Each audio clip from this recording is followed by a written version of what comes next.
ഇതൊക്കെ നടക്കുന്നതിനിടയിൽ ഋഷി ഭവീനോട് പറഞ്ഞ് എല്ലാവരെയും ഹോസ്പിറ്റലിലേക്കാക്കി. അവിടെ നിയയുടെ മേൽനോട്ടത്തിൽ പരിക്കേറ്റവർക്ക് യഥാസമയം ചികിത്സ നൽകി. ഭാഗ്യവശാൽ പ്രതാപ് അപകടനില തരണം ചെയ്തു.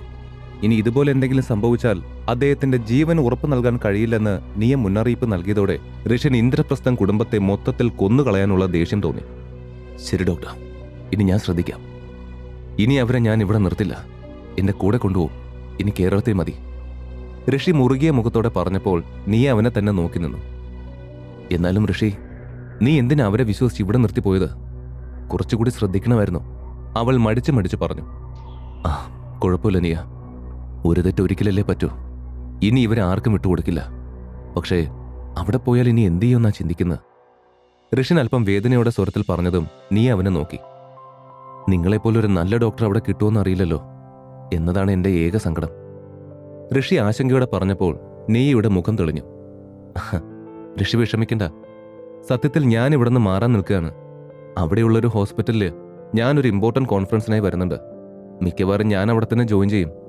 അപ്പോ നീ അവരെ അങ്ങോട്ട് കൊണ്ടുവന്നാൽ മതി. ബാക്കി ഞാൻ നോക്കിക്കൊള്ളാം. നീ ആത്മവിശ്വാസത്തോടെ പറഞ്ഞപ്പോൾ ഋഷിന് ആശ്വാസമായി. എല്ലാ ഒരുക്കങ്ങളും ചെയ്ത ശേഷം ഋഷി ശ്രീലക്ഷ്മിയെ വിളിച്ചു. അച്ഛനും അമ്മയ്ക്കും പെട്ടെന്ന് സുഖമില്ലെന്ന് കോൾ വന്നതിനാൽ ഭവിയെ സഹായത്തിനായി കൂട്ടി നാട്ടിലേക്ക് പോകുന്നുവെന്ന് പറഞ്ഞു വന്നതാണവൻ. ഋഷി, ഞാൻ നിന്റെ കോളിനെ കാത്തിരിക്കുകയായിരുന്നു. അങ്ങോട്ട് വിളിച്ചാലും നീ എടുക്കില്ലല്ലോ. അവിടെ എന്ത് പറ്റിയെന്നറിയാതെ ഞാൻ പേടിച്ചു നിൽക്കുകയാണ്. ആന്റിക്കിപ്പോ എങ്ങനെയുണ്ട്? ശ്രീലക്ഷ്മി ആകാംക്ഷയോടെ അന്വേഷിച്ചത് രാവിലെ മുതൽ ഓരോ ടെൻഷനിലായിരുന്ന ഋഷിന് ആശ്വാസമേകി. അവൻ അല്പം ആവേശത്തോടെ അവളോട് സംസാരിക്കാൻ തുടങ്ങി. ഋഷിന്റെയും ശ്രീലക്ഷ്മിയുടെയും വിവാഹം കഴിഞ്ഞിട്ട് 3 വർഷമായി. ഈ കാലയളവിൽ ശ്രീലക്ഷ്മിയും അച്ഛനും അമ്മയും തമ്മിൽ കണ്ടിട്ടില്ല. താൻ ഭാര്യ വീട്ടിലായതിനാൽ അവിടെ വെച്ച് അപമാനിക്കപ്പെടുന്നത് ഉമാദേവി അറിയണ്ട എന്ന് അവൻ തീരുമാനിച്ചിരുന്നു.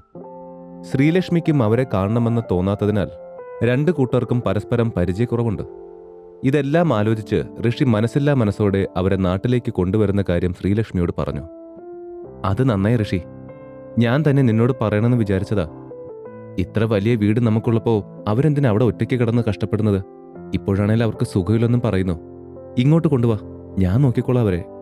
ശ്രീലക്ഷ്മി സന്തോഷത്തോടെ പറഞ്ഞു. അത് കേട്ട് ഋഷിന് ആശ്വാസമായി. ഋഷിനുമായി സംസാരിച്ച ശേഷം ഫോൺ കട്ട് ചെയ്ത ശ്രീലക്ഷ്മി ഏറെ കാലം കഴിഞ്ഞ് അമ്മയെ വിളിച്ചു. ഇത്രയും കാലം കഴിഞ്ഞ് നീ ഇപ്പോഴാണോ എന്നെ ഓർക്കുന്നത്? ഭർത്താവിന്റെ കൂടെ പോയെന്ന് കരുതി നമ്മളെയൊക്കെ പാടെ മറന്നോ നീ? ദേവയാനി രൂക്ഷമായി ചോദിച്ചു. അമ്മേ പ്ലീസ്, എന്നെ വഴക്ക് പറയുന്നതിന് മുമ്പ് ഞാൻ പറയുന്നു ഒന്ന് കേൾക്ക്. എന്നിട്ട് നിങ്ങൾ എന്നെ വഴക്ക് പറഞ്ഞോ? ഋഷിയുടെ അച്ഛനും അമ്മയ്ക്കും നല്ല സുഖമില്ല. അവൾ പറഞ്ഞു തീരും മുമ്പ് ശ്രീലക്ഷ്മി ഇടയ്ക്ക് കയറി പറഞ്ഞു. അതിന് ഞാനെന്ത് വേണം? ഞാൻ അവരുടെ നേഴ്സായി ജോലി ചെയ്യണോ? ദേവയാനി പുച്ഛത്തോടെ ചോദിച്ചു. എന്തിനാ അമ്മ ഇങ്ങനെ സംസാരിക്കുന്നത്? നിങ്ങൾക്ക് ഇഷ്ടപ്പെട്ടാലും ഇല്ലെങ്കിലും ഋഷി എന്റെ ഭർത്താവാണ്. അത് മാറില്ല. ശ്രീലക്ഷ്മി കഴിയുന്നത്ര ക്ഷമയോടെ പറഞ്ഞു. മാറില്ലെന്ന് ആരാ പറഞ്ഞത്? നീ ഞാൻ പറയുന്ന കേട്ടാൽ നമുക്കെല്ലാം ശരിയാക്കാം. ദേവയാനി അത് പറഞ്ഞതും ശ്രീലക്ഷ്മി ദേഷ്യപ്പെട്ടു. അമ്മേ, ദൈവം ഇത് ആദ്യം മുതൽ തുടങ്ങല്ലേ. കുറഞ്ഞത് നിങ്ങളുടെ പ്രായത്തിനനുസരിച്ച് പെരുമാറാൻ ശ്രമിക്ക്. എത്രയൊക്കെ ആയാലും അവർ നിങ്ങളുമായി ബന്ധമുള്ളവരാണ്. അവർക്ക് സുഖമില്ലാന്നറിഞ്ഞാ അവരെ ഒന്ന് പോയി കാണാനുള്ള കടമ അമ്മയ്ക്കുണ്ട്. നമുക്കിടയിൽ എന്തൊക്കെ പ്രശ്നങ്ങൾ ഉണ്ടായാലും, അവൾ ദേഷ്യത്തോടെ പറഞ്ഞു. അതിന് ദേവയാനി മറുപടി പറഞ്ഞില്ല. ശ്രീലക്ഷ്മിയുടെ ചോദ്യത്തിലെ യുക്തി അവർക്ക് മനസ്സിലായി. ശരി, ഏതാ ഹോസ്പിറ്റലെന്ന് പറ. അവർ പാതി മനസ്സോടെ സമ്മതിച്ചു. പിറ്റേന്ന് രാവിലെ CP ഹോസ്പിറ്റലിന് മുന്നിൽ ദേവയാനി ശ്രീലക്ഷ്മിയെ കർക്കശമായ മുഖത്തോടെ കാത്തുനിന്നു. നിന്റെ അമ്മായിയമ്മയോട് നിനക്ക് വലിയ സ്നേഹമാണെങ്കിൽ നീ പൊക്കണം. എന്തിനാ എന്നെ ഇങ്ങോട്ട് വലിച്ചിടിച്ചത്? എനിക്കിന്ന് ലേഡീസ് ക്ലബ്ബിൽ പോകാനുണ്ടായിരുന്നു. ഞാൻ വരുമെന്ന് എന്റെ ഫ്രണ്ട്സിനോട് വാക്ക് പറഞ്ഞിരുന്നു. വന്നയുടനെ ദേവയാനി തുടങ്ങി. അമ്മേ, നിങ്ങളെ ശരിക്കുള്ള പ്രശ്നം എന്താ?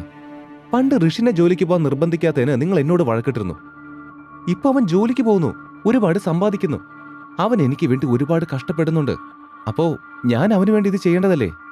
ശ്രീലക്ഷ്മി ഇഷ്ടക്കേടോടെ ചോദിച്ചു. ഈ ലോകത്ത് നിനക്ക് മാത്രം ഒരു ഹരിചന്ദ്രന്റെ ഭർത്താവായി കിട്ടി. എന്നെക്കൊണ്ട് കൂടുതലൊന്നും പറയിപ്പിക്കണ്ട എന്ന് ദേവയാനി പറഞ്ഞപ്പോൾ ഒരു നിമിഷം എന്തിനാണ് അവരോട് വരാൻ പറഞ്ഞതെന്നോർത്ത് അവൾ വിഷമിച്ചു. അമ്മേ, ഇതൊരു ഹോസ്പിറ്റലാണ്. ഒന്ന് മിണ്ടാതിരിക്കെ. അധിക നേരം അമ്മ ഇവിടെ നിൽക്കണ്ട. അവരെ കണ്ടാൽ ഉടൻ പൊയ്ക്കോ. റിസപ്ഷനിൽ കാര്യങ്ങൾ തിരക്കിയ ശേഷം അവർ പറഞ്ഞ റൂം നമ്പർ നോക്കിപ്പോയി. ആ റൂമിന് മുന്നിൽ കനത്ത സുരക്ഷ ഉണ്ടായിരുന്നു. അത് കണ്ട് ശ്രീലക്ഷ്മി പുരികം ചൊളിച്ചു. ഈ റൂമിലേക്ക് ആരെങ്കിലും കയറണമെങ്കിൽ ഋഷിൻ സാറിന്റെ അനുവാദം വേണം. സ്യൂട്ടിട്ട് അവിടെ നിന്നിരുന്ന ഒരു ബോഡി ഗാർഡ് പറഞ്ഞപ്പോൾ മുറി മാറിപ്പോയോ എന്ന് ഒരു നിമിഷം ശ്രീലക്ഷ്മി സംശയിച്ചു. ഇന്ദ്രപ്രസ്ഥത്തിൽ നിന്ന് ഇനി ഒരു പ്രശ്നവും ഉണ്ടാവാതിരിക്കാൻ ആദിലിന്റെ കമ്പനി വഴി ഈ ക്രമീകരണം നടത്തിയത് ഋഷിനാണ്. ശ്രീലക്ഷ്മിക്ക് ആകെ മൊത്തം കൺഫ്യൂഷനായി. അവൾ ഋഷിയെ വിളിക്കാനായി ഫോൺ എടുത്തു. എക്സ്ക്യൂസ് മീ, നിങ്ങളെന്താ ഈ റൂമിന്റെ മുന്നിൽ നിൽക്കുന്നത്? ഒരു സ്ത്രീയുടെ മധുര ശബ്ദം കേട്ട് അവൾ തലയുയർത്തി നോക്കി. ഡോക്ടർ നീ അവിടെ നിൽക്കുന്നത് കണ്ടു. ഇത് പ്രതാപ്, ഉമാദേവി അവരുടെ റൂമാണോ? ശ്രീലക്ഷ്മി അല്പം മടിയോടെ ചോദിച്ചു. അയ്യോ, അങ്കിളിനെ ആന്റിയും കാണാൻ വന്നാണോ? അവർ ഈ മുറിയിലുണ്ട്. നിങ്ങൾ അവരുടെ ആരാ? നീയ ഒരു പുഞ്ചിരിയോടെ ചോദിച്ചു. കുറച്ചു നാളുകളായി ഋഷിന്റെ മാതാപിതാക്കളെ പ്രത്യേകം ശ്രദ്ധയോടെ പരിചരിക്കുന്നതിനാൽ തന്നെ നീയയ്ക്ക് അവരോട് ഒരു അടുപ്പമുണ്ടായിരുന്നു. അതുകൊണ്ട് സ്വാഭാവികമായും അവൾ അവരെ അങ്കിൾ ആന്റി എന്ന് വിളിക്കുന്നത് പതിവായിരുന്നു. ഞാൻ അവരുടെ മരുമകളാണ്. ഇത്തവണ ശ്രീലക്ഷ്മി പറഞ്ഞു തീരും മുമ്പ് നീയ ചോദിച്ചു. അയ്യോ, ഋഷിന്റെ ഭാര്യ, നിങ്ങളെന്താ ഇവിടെ നിൽക്കുന്നത്? വാ, അകത്തേക്ക് വാ, അവരെ കാണാം. നീയ അവരകത്തേക്ക് നയിച്ചു. നീയ ഋഷിന്റെ പേര് പറയുകയും അവന്റെ മാതാപിതാക്കളെ അങ്കിൾ ആന്റി എന്നൊക്കെ വിളിക്കുകയും ചെയ്തപ്പോൾ ശ്രീലക്ഷ്മിക്ക് അസ്വസ്ഥത തോന്നി. ഇവരൊരു ഡോക്ടറല്ലേ? അവർക്ക് ഋഷിയുമായി എന്താ ബന്ധം? വളരെ പരിചയമുള്ള പോലെയാണല്ലോ സംസാരം. അതൊക്കെ ചിന്തിച്ച് അവളുടെ മനസ്സ് എന്തോ പോലെയായി. ഋഷിന് സർപ്രൈസ് നൽകാനായി അവൾ താൻ ഇങ്ങോട്ട് വരുന്ന കാര്യം അവനോട് പറഞ്ഞിരുന്നില്ല. ദേവയാനിയുടെ സംസാരത്തിൽ നേരത്തെ തന്നെ അസ്വസ്ഥയായ ശ്രീലക്ഷ്മി ഇപ്പോൾ നീയയുടെ പെരുമാറ്റം കൂടി ആയപ്പോൾ ആകെ അസ്വസ്ഥയായി. അങ്കിൾ, ആന്റി, നിങ്ങളെ കാണാൻ ആരാ വന്നിരിക്കുന്നത് നോക്കൂ. നീ അകത്തേക്ക് കയറി ആവേശത്തോടെ പറഞ്ഞു. ശ്രീലക്ഷ്മിയെ കണ്ടപ്പോൾ തന്നെ ഉമാദേവിയുടെ മുഖം തെളിഞ്ഞു.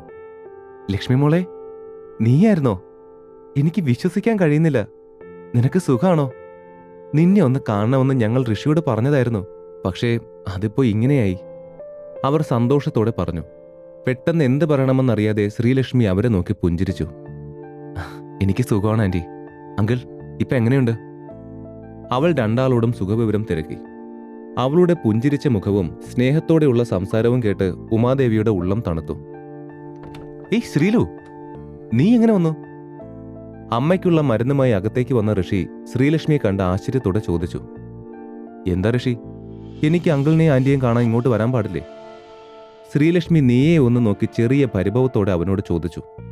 അവളെ പ്രതീക്ഷിക്കാതെ കണ്ട് സന്തോഷിച്ച ഋഷിൻ അവളുടെ ശബ്ദത്തിലെ വ്യത്യാസം ശ്രദ്ധിച്ചില്ല. വരരുതെന്ന് ആരെങ്കിലും പറഞ്ഞോ?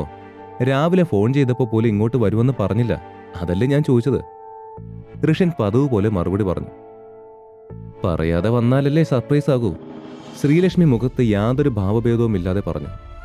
അപ്പോൾ ഋഷിൻ ദേവയാനിയെ നോക്കി. ഒരു മര്യാദയ്ക്ക് അമ്മ ഇരിക്കെ എന്നവൻ പറഞ്ഞു.